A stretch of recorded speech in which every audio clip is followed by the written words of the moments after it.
오늘 말씀은 두 단락으로 되어 있습니다.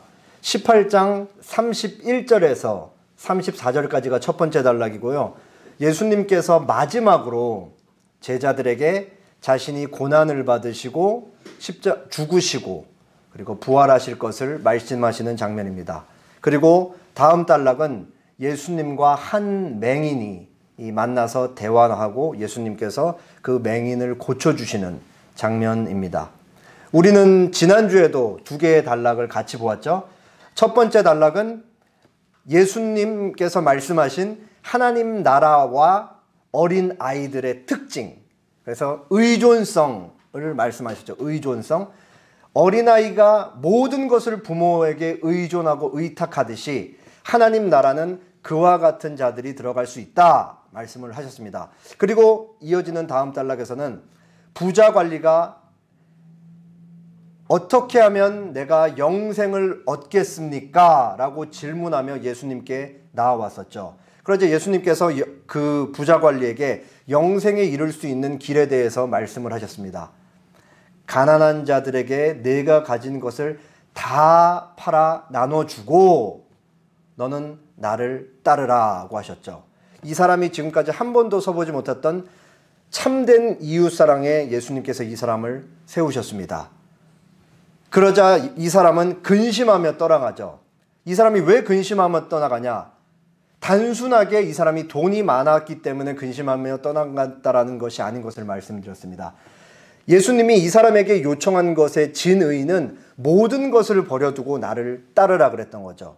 모든 것은 뭐냐? 그 사람이 가지고 있었던 재물도 당연히 포함되고, 그리고 그 사람이 가지고 있었던 부에 대한 이해, 율법을 잘 지켰기 때문에 하나님께서 나에게 복으로 돈을 주셨다라는 그 이해도 예수님이 버리고, 그리고 어떻게 하면 구원을 얻을 수 있는지, 영생을 얻을 수 있는 것은 내가 어떤 착한 행동, 율법에 나와 있는 행동을 함으로써 얻을 수 있다라는 그 생각, 구원관까지도 버리고 영생은 나, 예수에게 있으니 나와 함께 가자 라고 그렇게 초청을 했죠. 근데 이 사람은 이 모든 것을 버릴 수 없었으므로 근심하며 떠나갔습니다. 그러자 예수님께서 그를 보면서 말씀을 하시는 게, 낙타가 바늘기로 들어가듯이 부자가 하나님 나라에 들어가는 것이 너무 어렵다 라고 말씀을 하셨죠. 그러면서 이어서 말씀하시길, 누군가 하나님 나라에 들어가는 일,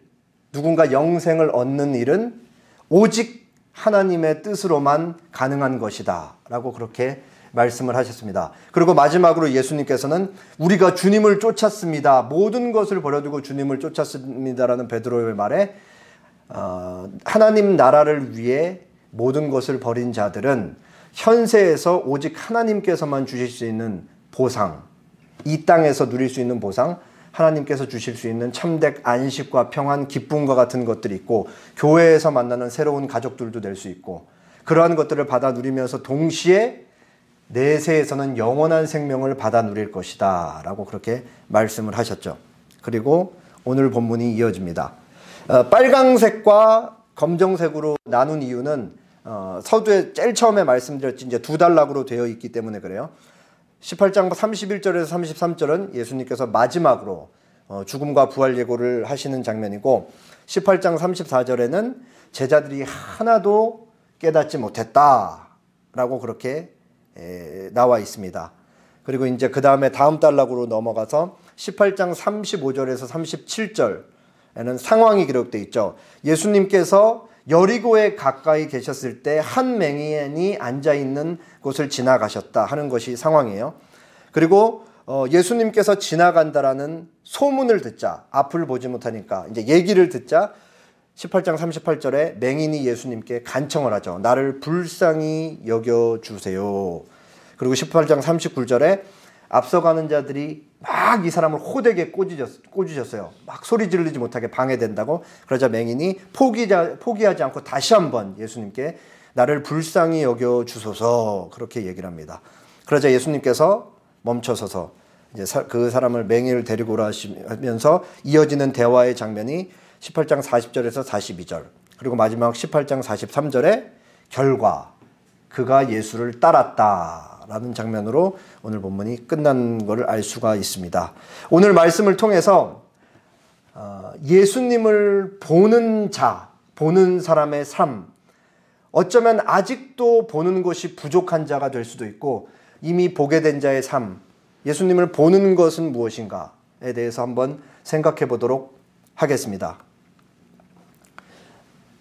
제가 31, 2절 읽을 테니까 여러분이 33절 읽어주세요.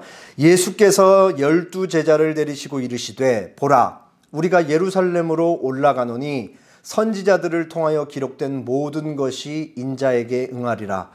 인자가 이방인들에게 넘겨져 희롱을 당하고 능욕을 당하고 침뱉음을 당하겠으며 그는 채찍질하고 그를 죽일 것이라. 그는 3일 만에 살아나리라 하시되. 예수님께서 12제자를 데리시고 이제 예루살렘으로 올라간다라고 말씀을 하세요. 그리고 실제로 장소적으로도 이제 예루살렘에 굉장히 가까워진 여리고까지 예수님이 당도하셨죠. 항상 말씀드렸지만 누가복음 9장에서부터 이제 예수님이 예루살렘을 향해 가고 있다, 올라간다라는 표현은 예루살렘이 뭘 기다리고 있었던 거예요? 예루살렘에서 기다리고 있었던 것, 예수님의 십자가, 죽음인 거죠. 그러니까 내가 예루살렘으로 올라간다, 이 말은 뭐냐면 내가 죽기 위해 지금 예루살렘으로 가고 있다라는 것을 얘기를 하고 계신 거예요. 그러면서 독특하게 예수님이 말씀하시는 게 뭐냐? 지금 예루살렘으로 올라가는데 이것은 선지자들을 통하여 기록된 모든 것이 나에게, 인자에게 다 성취되는 것을 위해서 내가 그렇게 올라가고 있는 것이다 라고 말을 하는 거죠. 그러면서 예수님께서 인자가 이방인들에게 넘겨져 희롱을 당하고 능욕을 당하고 침뱉음을 당하겠으며 그들은 채찍질하고 그를 죽일 것이나 이렇게 얘기를 하죠. 그리고 마지막에 그는 3일 만에 살아나리라. 몇 가지의 말씀들이 있지만 구약 성경에 나와 있는 대표적인 이 예수님의 고난에 대한 말씀은 우리가 잘 아는 이사야서 53장일 거예요. 천천히 귀로 들으시고 눈으로 따라 읽으시면서 이 아마도 한 600년 전, 예수님 태어나시기 600년 전에 이 말씀이 어떻게 예언됐고 예수님에게 어떻게 성취됐는지 잘 따라 읽으시기 바랍니다. 그는 주 앞에서 자라나기를 연한 순 같고 마른 땅에서 나온 뿌리 같아서 고운 모양도 없고 풍채도 없은즉 우리가 보기에 흠모할 만한 아름다운 것이 없도다. 그는 멸시를 받아 사람들에게 버림을 받았으며 간고를 많이 겪었으며 질고를 아는 자라. 마치 사람들이 그에게서 얼굴을 가리는 것 같이 멸시를 당하였고 우리도 그를 귀히 여기지 아니하였도다. 그는 실로 우리의 질고를 지고 우리의 슬픔을 당하였거늘 우리는 생각하기를 그는 징벌을 받아 하나님께 맞으며 고난을 당한다 하였노라.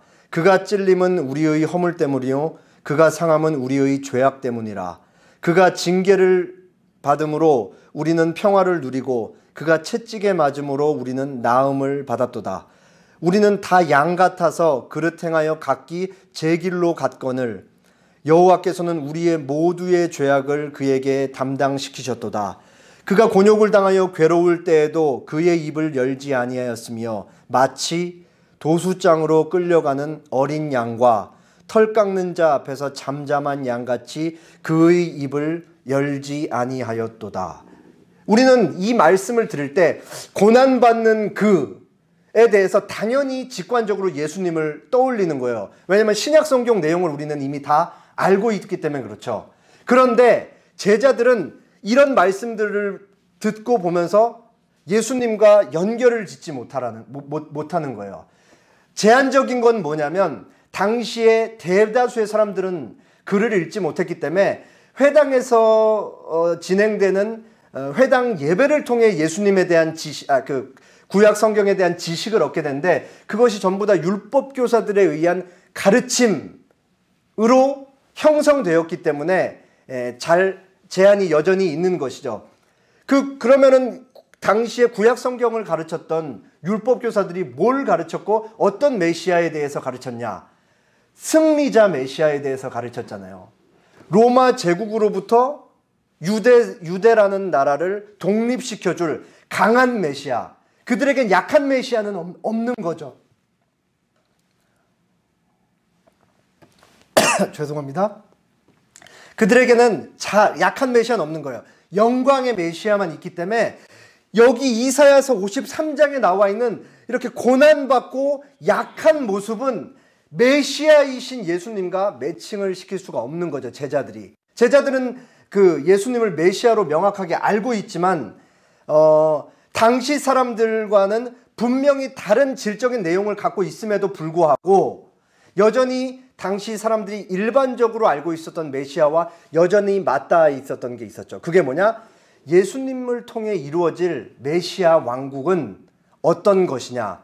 예수님을 통해 이루어질 하나님 나라는 어떤 나라냐? 눈에 보이는 가시적인 나라일 것이다. 예수님께서 뚜렷하게 뭔가 이 유대 사회를 변화시키실 것이다 라는 이해가 있는 거예요. 여기서 주께서 그 영광을 취하실 때 하나는 우편에 하나는 좌편에 영의정 좌의정에 관한 내용이 나오는 것이죠. 그러니까 이것을 연결시키지 못하는 내용에 대해서 오늘 본문이 뭐라 그러냐? 그 말씀이 감추어져 있으므로 하나도 깨닫지 못하였더라 라고 그렇게 제자들의 무지에 대해서 고발하고 있는 것이죠. 예수님께서 이제 장소적으로도 여리고에 당도했으니까 십자가를 지실 시간이 이제 굉장히 가까이 왔는데 그 시간이 가까워지면 가까워질수록 훨씬 더 외로우셨을 것 같아요. 왜냐? 제자들이 전혀 모르고 있기 때문이죠. 예수님이 이미 누가복음 12장 50절에 나는 받을 세례가 있으니, 여기서 세례는 예수님의 죽음을 가리키는 거잖아요. 받을 세례가 있으니 그것이 이루어지기까지 나의 답답함이 어떻겠느냐. 예수님께서 너무 답답하고 이 복잡한 신경으로 지금 예루살렘에 올라가고 있는 것인데 제자들 3년 동안 동고동락하면서 그렇게 많은 기적을 보고 예수님으로부터 가르침을 받은 제자들이 아무것도 깨닫지 못하고 있으니까 얼마나 외로우셨겠어요.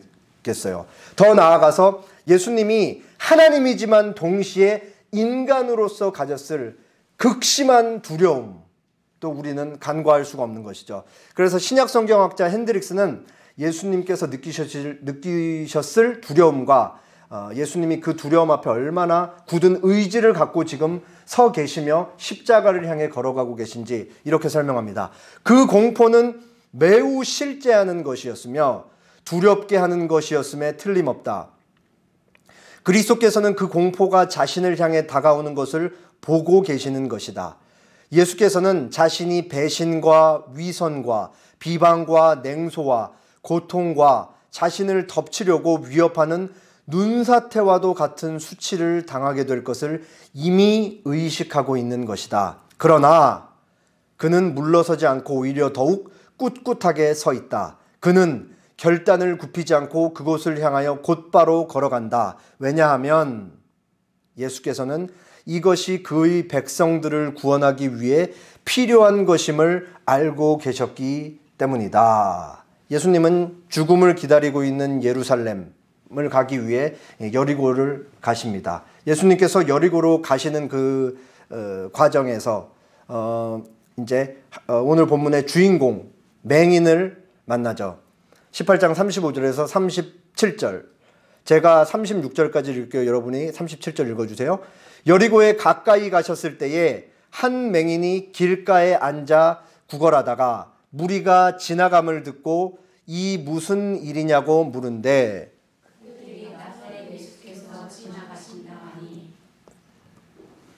자, 그림을 보면은 오늘 우리가 읽고 있는 누가복음 본문에는 맹인이 몇 명으로 등장해요? 한 명으로 등장하잖아요. 근데 이 화가는 왜 두 명으로 그렸을까요? 원래 이 자리에는 두 명의 맹인이 있었어요. 두 명의 맹인이. 마태복음에서는 그렇게 묘사를 하고 있고 마가복음과 누가복음은 한 명만 얘기를 하고 있는데 왜냐? 아마도 이 사람이 초대교회에 더 유명한 사람으로 알려졌기 때문에 그렇게 한 명만 얘기를 하고 있다라고 학자들은 얘기를 합니다. 자, 주인공 소개를 조금 할게요. 그의 이름은 누구냐? 마가복음에 기록된 바에 따르면 바디메오였어요. 그리고 오늘 알듯이 그 사람은 앞을 볼 수 없었던 맹인이었죠. 그리고 앞을 볼 수 없었기 때문에 오늘날과 같이 의술이 발달하지 않은 시대에서 앞을 볼 수 없었다라는 것은 어쩌면 평생 앞을 보지 못하고 살 수밖에 없기 때문에 할 수 있는 일이 아주 제한적이고, 그렇기 때문에 그가 살아갈 수 있는 유일한 생계 수단은 사람들의 자비에 호소하며 구걸하면서 살 수 있는 그 방법밖에 없었다라고 그렇게 마가복음에서 얘기를 하는 거죠. 그래서 그의 직업이 뭐냐?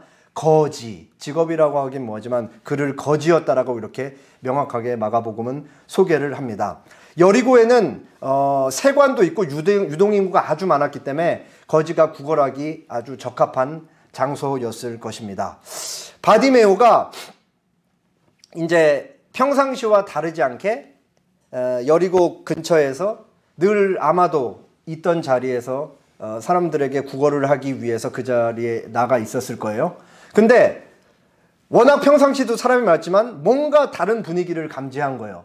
뭔가 더 웅성성되고 한꺼번에 굉장히 많은 무리들이 막 이쪽으로 오는 것 같은 이런, 이제 앞을 못 보니까 청력이 발달했을 거라고 우리가 어렵지 않게 예상할 수 있고, 그 소리를 들으면서 이제 사람들한테 물은 거죠. 도대체 지금 무슨 일이냐? 그러니까 사람들이 얘기를 하기를 나사렛 예수가 지금 여기를 지나가고 있다, 그렇게 얘기를 해주는 거예요.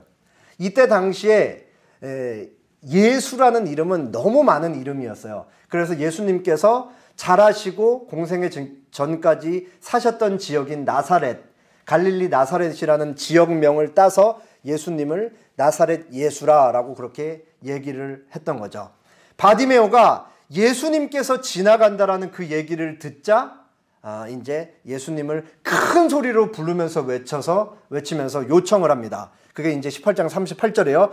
맹인이 외쳐 이르되 다윗의 자손 예수여 나를 불쌍히 여기소서. 다윗의 자손이라는 표현은 이때 당시에 모든 사람들이 메시아에 대한 별명으로 알고 있었던 호칭이에요. 그러니까 다윗의 자손하면 오실 메시아를 사람들이 이제 떠올리는 거죠. 그러면은 제가 아까 말씀드렸듯이 예수님 당시에 살았던 일반 유대 백성들이 가지고 있었던 메시아에 대한 기대가 뭐였어요? 구원자가 오시면 그 구원자가 우리로부터 뭘 해줄 거라고 기대를 해줬어요? 정치적으로, 군사적으로 유대 사회를, 유대 나라를 강력하게 해줄 그 메시아를 기다리고 있었던 거예요. 그러니까 다윗의 자손이라는 얘기를 들으면, 표현을 들으면 사람들은 강한 메시아를 떠올리는 거예요. 그런데 지금 예수님을 다윗의 자손이라고 부르고 있는 바디메오가 말하고 있는 이 다윗의 자손이라는 표현은 사실 그 내용이 일반 백성들이 갖고 있었던 내용과는 달랐던 것이죠. 바디메오가 부르는 다윗의 자손이라는 것은 자신이 오랜 시간 동안 앞을 보지 못하면서 자신의 현실과 소망 없는 미래와 그리고 자신의 실존에 대해서 계속해서 끊임없이 생각을 하면서 외부로부터 어떤 구원자가 와서 나를 구해줘야만 내 눈이 뜰 수가 있게 되고 나의 영혼이 살아날 수 있다. 단순히 앞만 못 보는 것으로부터 기적이 일어나서 앞을 볼 수 있게 되는 것을 넘어서 진짜로 내가 무엇을 봐야 되는지에 대해서 알 수 있다라는 것까지 생각을 한 것이죠. 그리고 예수님에 대한 소문, 그가 병자들을 고치더라, 그가 귀신을 내쫓으시더라, 그가 죽은 자까지 살리시더라, 이런 다양한 예수님에 대한 소문을 듣고 다윗의 자손이라는 메시아의 호칭과 예수님을 딱 매칭을 시켰던 것이죠. 이 부분에 대해서 김성수 교수님의 설명을 조금 제가 소개하겠습니다. 맹인이 예수님을 다윗의 자손이라고 부르실 때 어떤 깊은 의미가 들어있는지, 자신의 비참하고 가난한 상태가 육적 소경된 불행만이 아니며 다윗의 자손 메시아의 도우심이 필요한 상태라는 사실을, 우리의 영적 무지에 앞을 못 봄을 뜨게 하실 메시아의 도움이 필요한 상태요, 범죄하여 죽음의 심판과 저주 아래에 있는 자를 구원하실 메시아의 도움이 필요한 상태로 깨닫고 있었음을 의미한다. 내가 눈뜨기를 원합니다 라는 말 속에 자신의 비참한 영적 가난과 무지와 죄악과 그 저주로 인한 괴로움과 고통, 바로 이것에서 구원해 주시기를 바라는 믿음을 담아 주님을 향하여 다윗의 자손이여 라고 부른 것이다. 바디메오는 실제로 자기가 장애를 통해 앞을 못 보는 그 긴 시간을 통해 오실 메시아 다윗의 자손이라는 그 인물에 대한 깊이 있는 이해가 생겼던 것이고, 예수님에 대한 소문을 귀로 듣고 메시아 바로 저분 예수께서 다윗의 자손 메시아다 하면서 예수님을 간절히 바라게 됐던 것이죠. 그러니까 예수님이 그곳을 지나간다는 얘기를 듣자 절대 그 순간을 놓칠 수가 없는 거예요. 이 바디메오 입장에서는. 사람들이 막 꾸짖잖아요. 시끄럽다고, 방해된다고. 막 배제시키려고 하자 바디메오는 절대 포기할 수가 없습니다. 이 기회를 놓치면 안 되는 것이죠. 그러니까 다시 한번 목 놓아서 크게 소리치면서 다윗의 자손이여 나를 불쌍히 여기소서 하고 예수님을 간곡하게 붙잡으면서 예수님께 도움을 청하는 것이죠. 그러니까 이제 예수님께서 이 바디메오의 소리를 듣고 멈춰 서십니다. 그것이 40절에서 42절이에요. 예수께서 머물러 서서 명하여 데려오라 하셨더니 그가 가까이 오매 물어 이르시되 내게 무엇을 하여 주기를 원하느냐. 이르되 주여 보기를 원하나이다. 예수께서 그에게 이르시되 보라 내 믿음이 너를 구원하였느니라 하시매. 간절한 바디메오의 외침에 예수님께서 멈춰서서 바디메오를 가까이 데려오라고 하시죠. 그러면서 예수님이 물으십니다. 무엇을 원하느냐. 바디메오가 얘기를 하죠. 보기를 원합니다. 여기서 보기를 원한다는 것은 이 장애로부터 고침받기를 원한다는 것과 동시에 자신의 영혼이 이 예수라는 이 존재를 진짜로 눈을 떠서 내 영혼이 예수를 보기를 원합니다. 이 온갖 영적인 이 무지에서부터 나를 구원해 주십시오라는 의미에서 앞을 보기를 원한다까지 포함이 되어 있는 것이죠. 그러자 예수님께서 너의 믿음이 너를 구원했다 라고 그의 믿음을 확증해 주시고 그가 구원을 받았다고 선언하십니다. 그러자 이제 마지막 결과 18장 43절 곧 보게 되어 하나님께 영광을 돌리며 예수를 따르니 백성이 다 이를 보고 하나님을 찬양하니라.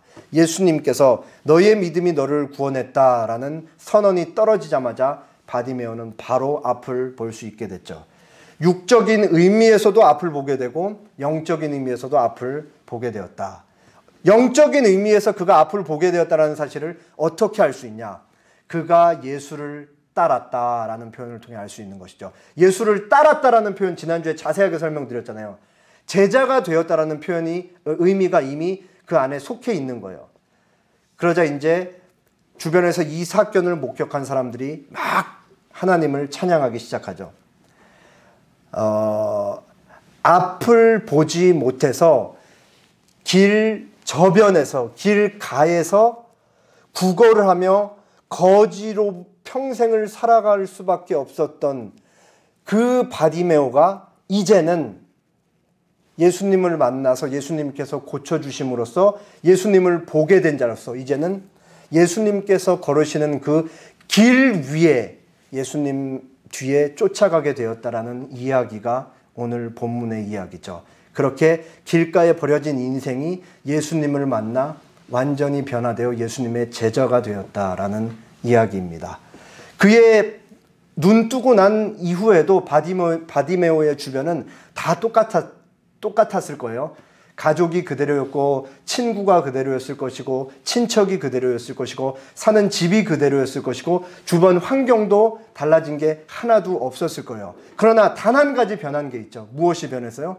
바디메오 자신이 변했던 거잖아요. 바디메오 자신이 앞을 못 보던 자에서 앞을 보게 됐고 예수님을 진짜로 보게 된 자로서 이제는 존재 자체가 예수님의 증인인 것이죠. 예수님이 눈을 직접 고쳐주셨기 때문에. 그러니까 이제 이 사람은 전생애를 예수님의 증인으로 그렇게 살아가는 삶이 되었던 것이죠. 그리고 앞을 보지 못했다가 눈을 뜨고 끝이 아니고 이제부터 바디메오의 삶은 시작인 거잖아요. 어떤 삶의 시작인 것이죠? 예수님의 제자로서의 삶이 비로소 이제 시작되는 거죠. 이제 다시 우리는 본문의 앞 단락, 문맥적으로 이 바디메오의 이야기를 다시 볼 필요가 있는 거예요. 앞에 오늘 본문의 첫 단락이 뭐였죠? 예수님께서 고난당하시고 죽으시고 그리고 나서 부활한다라는 것을 우리가 보았잖아요. 예수님의 제자가 된 사람의 삶은 어떤 삶인 것이냐? 예수님의 고난에 동참하고 고난이 주어진 다음에 무엇이 허락되는 삶이냐? 부활의 영광이 허락되는 삶인 것이다. 고난이 없이는 부활도 있을 수 없다라는 것이죠. 이것을 조금 다르게 표현하면 현재 이 땅에서 이미 우리에게 임한 하나님 나라는 우리가 예수님과 동일하게 고난에 동참하는 삶을 살아가는 것이고, 먼 미래에 사실 먼지 내일일지도 모르겠지만 예수님이 다시 오실 때 우리 이 땅에 임하게 될 영원한 하나님 나라, 그때에는 우리가 부활의 영광을 취해서 삼위 하나님을 높이면서 영원히 살아가게 될 것이다. 우리에게 취할 영광은 그때 주어질 것이다 라는 것이죠. 그래서 이 고난은 어떤 고난이냐? 사랑을 실천하기 위해 우리가 자발적으로 당해야 되는 고난인 것을 우리가 알 수 있는 것이죠. 이 현세에서 우리가 살아가야 되는 이 지난한 이 과정 속에 우리가 당하는 고난은 뭐냐? 예수님께서 우리를 사랑하셨기 때문에 우리가 그 사랑에 힘입어서 늘 빚지고 보답하는 마음으로 하루하루를 그 사랑을 갚으면서 나가는 삶이 고난을 하는 형태로 주어진다라는 것이다 라는 것이죠. 다시 말씀드리지만 당대의 많은 사람들이 예수님을 승리자, 메시아로 생각을 했던 것이죠. 오병이어 기적을 일으키자 수많은 10,000명가량 되는 사람의 배를 불려주자 사람들이 예수님을 왕으로 세우기 위해서 막 찾아오잖아요.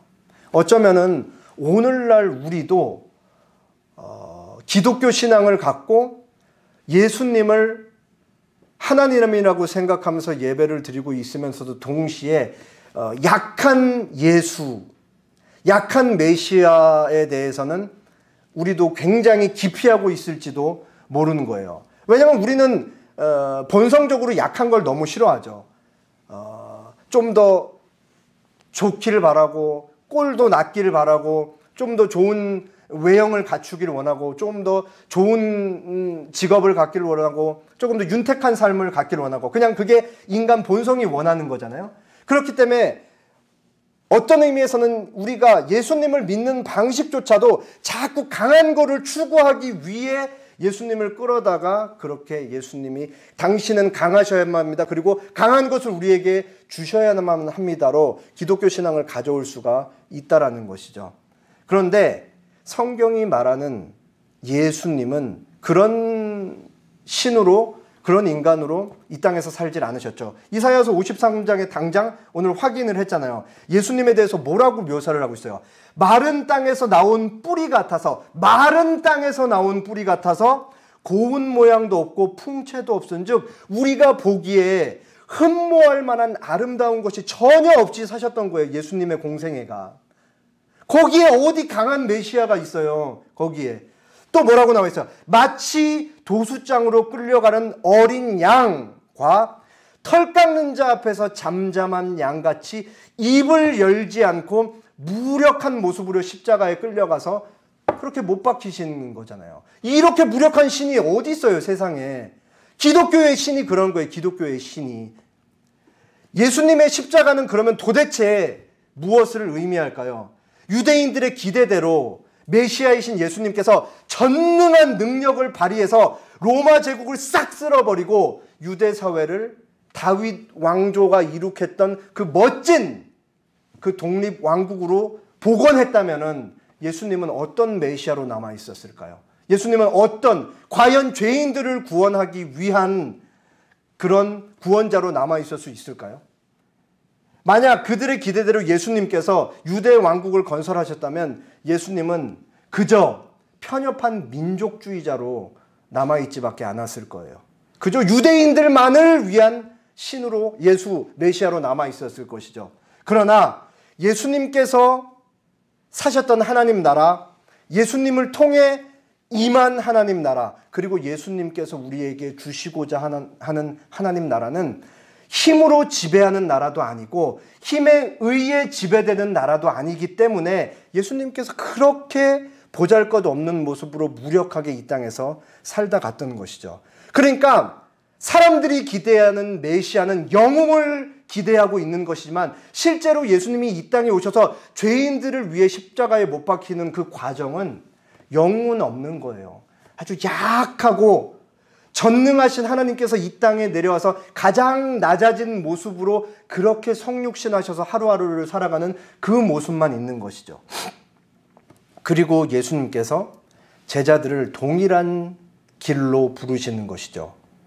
너희가 너희 스스로 자기를 부인하면서 너희 십자가를 지면서 나를 따를 수 있겠느냐. 그렇게 본인이 걸으셨던 동일한 길로 우리를 초대를 하시는 것이죠. 사도 바울은 자신이 예수님을 쫓는 길에 대해서 쫓았던 길에 대해서 이렇게 얘기를 합니다.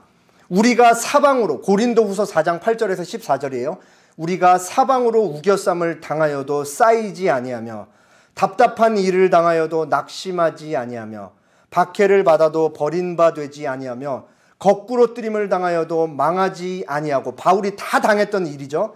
우리가 항상 예수의 죽음을 몸에 짊어짐은 예수의 생명이 또한 우리 몸에 나타나게 하려 함이라. 우리 살아있는 자가 항상 예수를 위하여 죽음에 넘겨짐은 예수의 생명이 또한 우리 죽을 육체에 나타나게 하려 함이라. 그런즉 사망은 우리 안에서 역사하고 생명은 너희 안에서 역사하느니라. 기록된 바 내가 믿었으므로 말하였다 한 것 같이 우리가 같은 믿음의 마음을 가졌으니 우리도 믿었으므로 또한 말하노라. 주 예수를 다시 살리신 이가 예수와 함께 우리도 다시 살리사 너희와 함께 그 앞에 서게 하실 줄을 아노라. 바울이 뭘 말하고 있는 거예요? 자신이 당하는 박해와 고난, 자신이 예수님께서 걸으셨던 그 길을 동일하게 또 쫓아가는 그 길을 통해서 무엇이 이루어지고 있다라고 얘기를 하고 있죠? 풍성한 열매가 맺는다, 그렇게 얘기를 하고 있는 거잖아요. 사망을 내가 짊어지면서 내가 예수님께서 걸으셨던 그 고난의 길을 동일하게 걸어갈 때 사망이 나를 엄습해오고 사망이 나를 실제적으로 짓누르고 지배하지만 그때에 어떠한 현상이 나타났냐? 예수께서 보여주셨던 그 참된 생명이 나를 통해 나타난다. 그런즉 사망은 우리 안에서 역사하고 생명은 너희 고린도 교회 성도들 안에서 역사한다. 치가 떨릴 정도로 아주 심각한 그 죽음의 고난의 위협이 바울을 엄습할 때에도 그 길을 그렇게 묵묵히 걸어 나아갈 때 바울의 삶을 통해 예수님의 생명이 뿜어져 나간다. 마치 빛이 그 자체로 발할 수밖에 없듯이 예수님께서 걸으시던 그 길을 예수님의 제자들이 쫓아갈 때 그 예수님의 생명의 빛을 발할 수밖에 없다. 고난이 나를 집어삼키고 죽음이 나를 엄습해서 나는 괜찮다. 왜 괜찮아요?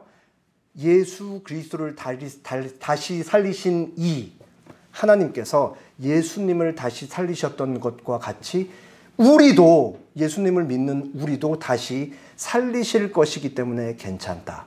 이 땅에서의 삶이 다가 아니기 때문에 괜찮다. 그러므로 예수님이 걸으셨던 그 길을 따라갈 수가 있는 것이다 라고 그렇게 바울이 얘기를 하고 있는 것이죠. 이태석 신부님 다들 잘 아실 거예요. 아프리카 수단의 슈바이처라고 알려져 있고 47살 때 아마 2010년도쯤이었던 것 같은데 이제 그 하늘나라로 가셨죠. 평생을 이제 그 신부님으로서 아프리카 수단에서 의료 선교와 교육 선교를 하셨던 분이죠. 이태석 신부님이 군대에 있을 때 이야기예요. 이태석 신부님 어머니가 이태석 신부님이 이제 군대에 있을 3년 동안 3년 내내 매일같이 이제 냉골에서 주무시면서 기도를 했다고요. 기도. 그러니까 이제 이거를 이태석 신부님이 듣고 어머니한테, 아니 도대체 어머니가 그렇게 냉골에서 같이 잔다 그래서 내 군생활이 나아지는 것도 아니고 그렇다고 뭐 나아지는 게 아무것도 없는데 왜 그렇게 사서 고생을 하시냐. 그러지 말라고 막 뭐라고 했대요. 그리고 이제 이태석 신부님이 나중에 신부가 되고 나서 이 어머니께서 자신의 군대 생활을 하는 3년 동안 보냈던 같이 보냈던 그 시간을 회상을 하면서 이런 깨달음이 있었다 그래요. 내 삶도 하나님께 그런 모습이었으면 좋겠다. 어머니가 내가 군대에 있을 때 보냈던 그 시간처럼 나의 삶도 하나님께 그런 모습이었으면 좋겠다라는 것을 깨달았대요. 어떤 의미예요? 어머니가 왜 아들내미가 군대에 있을 때 계속해서 냉골에서 이렇게 주무시면서 3년을 그렇게 보내신 거죠? 내가 너와 함께하고 있다. 내가 너를 기억하고 있다. 같이 하는 이 시간을 통해 너에게 힘을 주고 있다. 네가 그 힘든 것을 나도 지금 동참하고 있다. 그리고 당신이 원하는 것을 나도 하고 있다. 내가 너를 잊지 않고 있다. 이 어머니가 아들에게 삶으로 보여준 교훈인 거잖아요. 우리가 예수님께서 걸으셨던 그 고난의 길을 따라 걷는 게 뭔지를 다시 한번 생각하게 해주는, 나의 삶이 예수님을 기억하고 있다. 나의 삶이 예수님께서 원하시는 그 길을 쫓아가고 싶다. 라는 것이 곧 고난에 동참하는 삶이 되는 것이죠. 마크 맨슨이라는 미국 베스트셀러 작가인데, 이분이 이제 그 한국에 와서 한국 사회에 대해서 조금 이제 설명을 하기 위해서 이제 어떤 최근에 한국을 전 세계에서 가장 우울한 나라로 규정한 거에 대해서 최근에 이제 뉴스 보도도 굉장히 많이 나오고 그랬었어요. 이 마크 맨슨이 한국은 짧은 시간에 과학 기술부터 뭐 문화 예술 등등 굉장히 급속도로 발전을 이룩한 나라라고 이제 얘기를 하면서 칭찬을 하죠. 동시에 이제 어떤 일들이 일어났냐? 우울증이 굉장히, 한국 사람들은 우울증을 굉장히 심하게 앓고 있고 자살률도 아주 높은 나라다. 그래서 불안에 항상 시달리는 나라다라고 그렇게 얘기를 했습니다. 이 맨슨이 한국에 와서 한국에 사는 미국 심리학자들과 그 정신과 전문의들을 만나면서 왜 도대체 이렇게 한국 사회에 불안과 우울증과 자살률이 늘 이렇게 높이 나타나느냐라고 했을 때 이렇게 진단을 했습니다. 한국의 높은 자살률은 한국의 급속 성장 과정에서 압박과 경쟁을 부추기는 사회 구조가 문제라고 하면서 이 끊임없이 경쟁을 부추기고 재생산하는 이 우리나라의 구조 자체가 한국인들의 정신 건강을 굉장히 약하게 만들었다, 악화시켰다, 그렇게 얘기를 했습니다. 아마도 이 마크 맨슨이 지적한 우리 이 한국 사회의 문제는 쉽게 사라지진 않을 거예요. 사람들은 이 경쟁 속에서 살아남아야 되기 때문에 끊임없이 누군가를 짓밟기 위해 애쓸 것이고 계속해서 점점 더 악해질 거예요. 그런데 역설적이게도 그렇게 사람들이 악해지면 악해질수록 더 많은 사랑을 필요로 할 것이고 더 많이 외로워질 것이며 더 많이 무언가 참된 진리가 무엇인지는 보고자 하는 그 욕망이, 갈망이 마음속에 자리할 것이다 라는 것이죠. 그리고 모든 사람들이 여전히 근본적으로 바라는 것, 다들 사랑을 원하는 거잖아요. 그것을 여전히 악해지면 악해질수록 더 사랑을 바랄 것이다. 사랑받고 싶어 할 것이다. 바로 여기서 그리스도인들이 가져야 될 책임을 생각해 볼 수가 있는 것이죠. 예수님께서 이 타락한 당시 사회에서 사랑을 통한 고난을 보여주시면서 자기만이 질 수 있는 그 죄를 대속하기 위한 십자가의 길을 걸어가셨듯이 오늘도 우리도 동일한 부름을 잡는 그 자리에서 예수님께서 우리에게 보여준 사랑을 통해 고난의 길을 걷는다면 점점 더 악으로 치닫고 비정해지고 기계와 같이 변하는 인간 군상들 사이에서 그들이 진짜 보고자 하는 사랑의 모습을 우리를 통해 볼 수 있을 것이고 예수님의 생명을 우리를 통해 느낄 수 있지 않을까 생각해 봅니다. 마지막으로 이 송명희 시인의 그 노래 가사예요. 노래 가사 하나를 소개하고 마치겠습니다. 송명희 시인은 이제 태어날 때 그 의사가 뇌 부분을 좀 잘못 건드려 가지고 뇌에 문제가 생겨서 이제 평생 중증 뇌성마비 환자로 살고 있죠. 다들 아마 우리가 아는 노래도 꽤 많이 작사를 하셨는데 이 똑바로 보고 싶어요 라는 노래 가사를 읽고 설교를 마치겠습니다. 똑바로 보고 싶어요 주님 온전한 눈짓으로 똑바로 보고 싶어요 주님 곁눈질하긴 싫어요.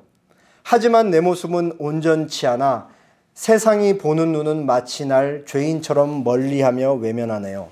주님 이 낮은 자를 통하여 어디에 쓰시려고 이렇게 초라한 모습으로 만들어 놓으셨나요? 당신께 드릴 것은 사모하는 이 마음뿐. 이 생명도 달라시면 십자가에 놓겠으니 허울뿐인 육신 속에 참 빛을 심게 하시고 가식뿐인 세상 속에 미랄로 썩게 하소서. 길가에 있는 인생에서 길 위에 계신 예수님 뒤로 쫓은 바디메오의 이야기는 사실 우리의 이야기이기도 하죠. 예수님을 진짜 보는 자로서 우리의 영혼의 눈으로 보는 자로서 예수님을 쫓는 삶은 무엇이냐? 세상 속에서 한 알의 미랄로 썩어져 가는 삶입니다. 그리고 내가 한 알의 미랄로 썩어져 가는 삶을 살아갈 때 사망이 우리를 늘 엄습하고 위협할 것이지만 우리의 삶을 통해 예수님의 생명은 세상 사람들에게 빛을 발할 것입니다. 함께 기도하겠습니다.